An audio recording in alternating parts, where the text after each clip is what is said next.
আপনার প্রয়োজনীয় ফটো অথবা ভিডিও ডিলিট হয়ে গেছে কোনো চিন্তার কারণে আপনি সেটাকে আবার ফিরে পাবেন।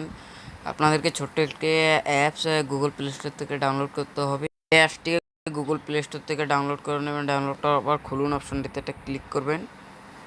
ক্লিক করার পর আপনাদের সামনে কিছুক্ষণ লোডিং নেবে। লোডিং নেওয়ার পর আপনাদের সামনে এমন একটা ইন্টারফেস শো করবে। দেখতে পাচ্ছেন আমাদের সামনে কিন্তু কোনো একটা ইন্টারফেস শো করছে। এখানে আমরা রেজিস্টারে এটার উপর একটা ক্লিক করব।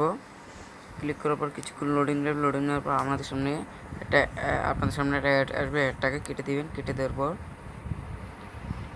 দেখতে পাচ্ছেন এখানে কিছু অনুমতি চাবে, সেগুলো দিয়ে দিবেন। দিয়ে দেওয়ার পর দেখতে পাচ্ছেন নিচে রেজিস্টারে ডিলিট ফটো, এই অপশনটিতে একটা ক্লিক করবেন।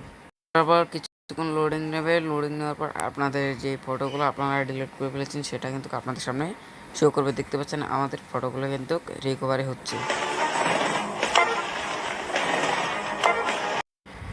এখানে আপনারা নিচে শো ডিলিট ফিল্ম এটার উপর একটা ক্লিক করবেন। এটার উপরে ক্লিক করার পর আপনার সেই কাঙ্ক্ষিত কিন্তু আপনাদের সামনে কিন্তু শো করবে। এখান থেকে আপনাদের সেই ছবিটি এখান থেকে কিন্তু দেখতে পারবেন। এখান থেকে আপনারা সেগুলোকে ডাউনলোড করে নেবেন।